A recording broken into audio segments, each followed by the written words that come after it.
never been here before, welcome. My name is Rachel and I'm the owner and creator here at the Eclectic Cottage in Spokane, Washington. Today's Friday and I have yet another thrift flip for you. If you've been following me for a while, you know that I'm desperately trying to work through some of my stash in my kitchen and get those projects finished and out of there.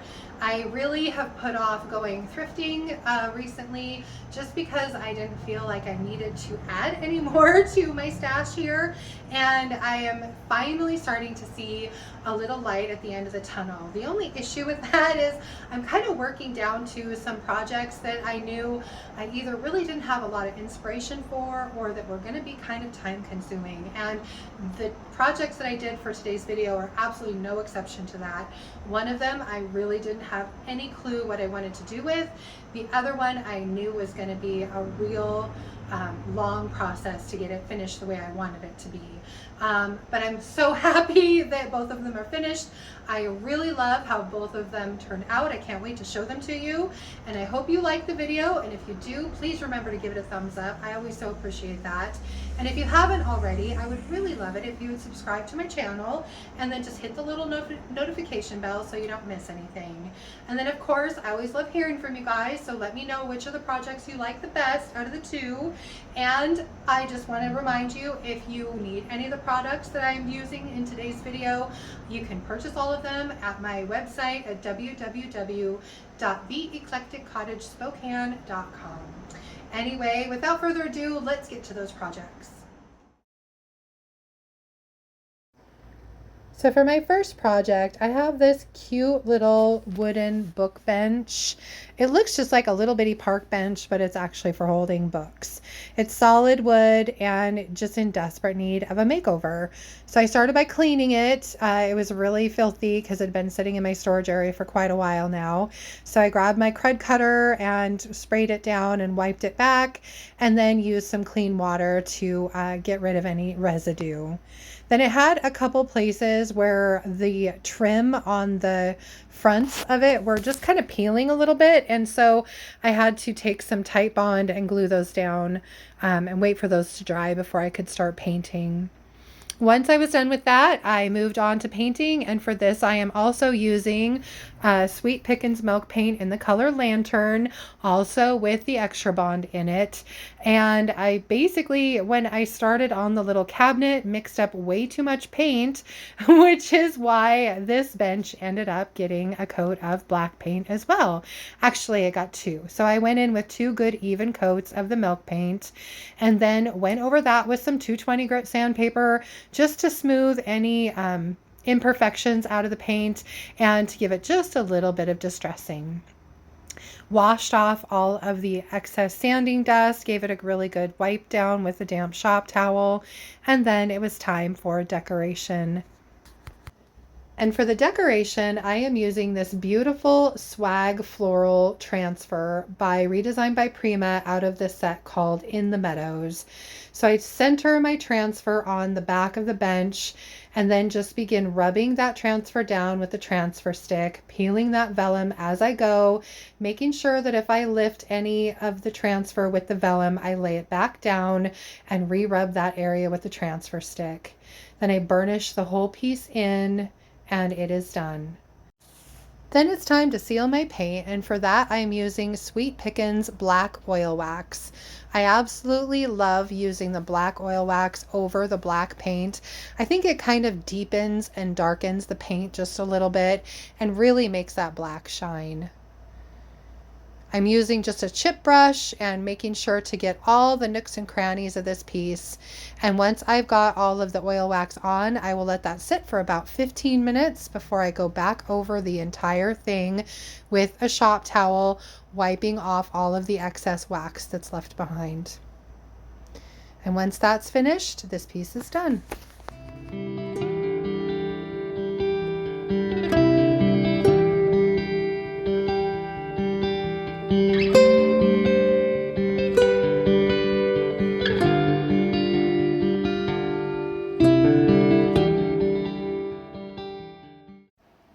So for project 2, I've had this cute little wall hanging curio in my kitchen for a long time now. It's pretty filthy. The finial comes in pieces, and I knew this piece was going to take some serious time to paint, and I think that's why it's still sitting in my kitchen. So it was time though, time to get it done. So the first step was taking the glass out of the front so that I didn't accidentally break it somehow, and then giving it a bath. And I just took this to my sink and really rinsed it well, and then took my shop towel and wiped back all the excess water, made sure it was nice and dry, and scrubbed off any extra residue. Then I put the finial back together just using some wood glue, and got that all wiped clean and set aside. Honestly, I took it back off the piece and just kind of set it aside for the time being. Then it was on to paint. And for this, I decided on Sweet Pickins Lantern. So this is Sweet Pickins Milk Paint. This is their blackest black. It's a beautiful color. I did use the recommended amount of Extra Bond in this paint just because this is kind of a slick surface that I'm painting, and I didn't want any of the paint to come off. So I went over the entire thing with 2 good even coats of Lantern, and let me tell you, this was a time-consuming paint job. I think I spent over an hour putting the 2 coats of paint on this. I almost forgot about the top because I had it sitting off to the side, but I grabbed that and gave it 2 good even coats of the paint as well. Once I was done and I was all finished painting, it was on to distressing. I just wanted to really highlight some of the beautiful detail in this piece, and I feel like distressing is a great way to do that. So I'm just using some 220 grit sandpaper and going over this really lightly. I didn't want to eat down into the wood too much. I just wanted a little bit of that mahogany stain to kind of show through.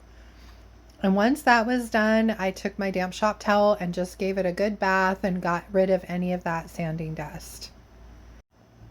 The top of it got the same treatment, and I went ahead and sanded some of the details in that just to kind of bring them out. I sanded the finial just a little bit, and again wiped off the sanding dust with my damp shop towel. Once that was all done, it was time to move on to what I thought was probably the most tedious part of this whole process. And that was putting 2 good even coats of DIY's White Swan on the back of each of these cubbies. This took some time, and I was just really careful, trying not to make a mess with the white paint against the black. I messed up in a couple of spots. Thankfully, DIY paint is water-based and pretty darn easy to wipe back with a damp towel, which I had to do a couple of times. Once I got that done and both coats of paint in the back and they were nice and dry, it was time to move on to decoupaging. So I measured my little cubbies and cut out decoupage paper to fit into each one. For the decoupage medium, I'm using DIY's Crystal Clear Chandelier Liquid Patina, and I'm putting a coat down in the back of the cubby and then carefully placing my paper and then going over each piece with another coat of the liquid patina. Now, one thing I did learn was to make sure when you place your pieces down that they are facing in the right direction. The very first piece I accidentally put in upside down, and let me tell you, it was a little bit of work to get it back out of there without ruining the paint behind it.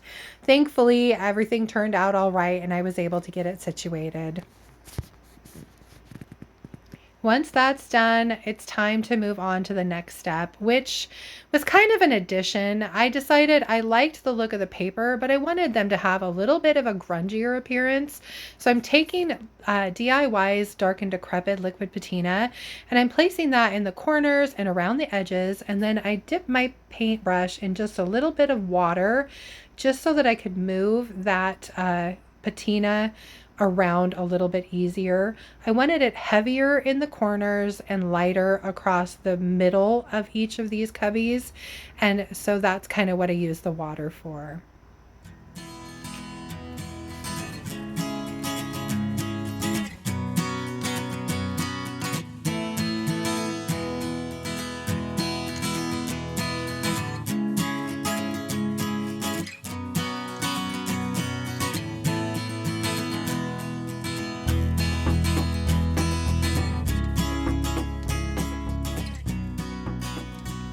Now DIYs, patinas can be used to seal a piece, and in this case I decided I wanted to use the Dark and Decrepit more as a glaze to add a little bit of a brown undertone to the black paint.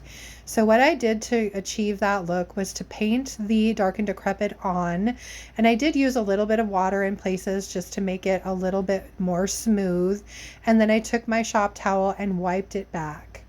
So it just kind of added a little bit of a grungier patina to the black paint as well. And I absolutely loved it. It was definitely an extra step in this whole process, but I like how it added just a touch of character to this piece. Then finally it's on to sealing my paint, and I am going over this with one good even coat of Big Top to do that. I know that the liquid patina is a sealer, but Big Top is a more durable sealer, and I wanted this to be a very durable piece for whatever somebody decides to store in it at some point. Once that was done, it's finally time to put this back together. So I cleaned my glass, put the little wooden strips back in place, grabbed the hardware and my screw gun, and got to work putting all of the hardware back on this piece.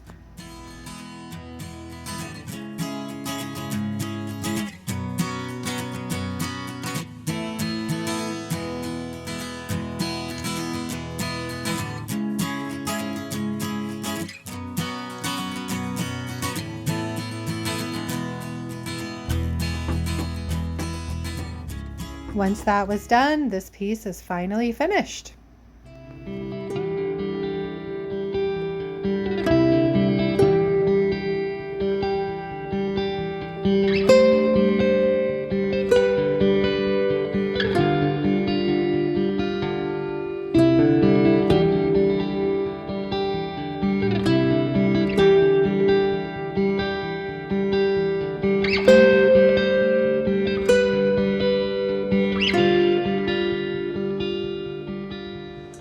Well, that's it from here for today. I hope you enjoyed the video, and please remember, if you did, to give it a thumbs up. I so appreciate that.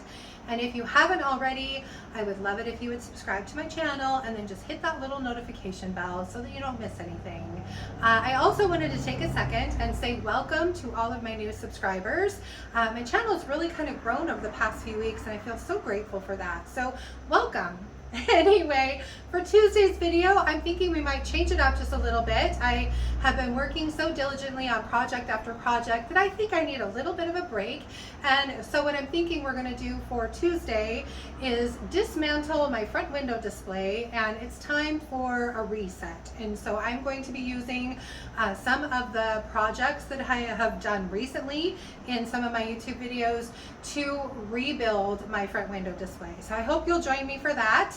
And until then, I hope you have a great weekend, and thank you so much for being here. Bye.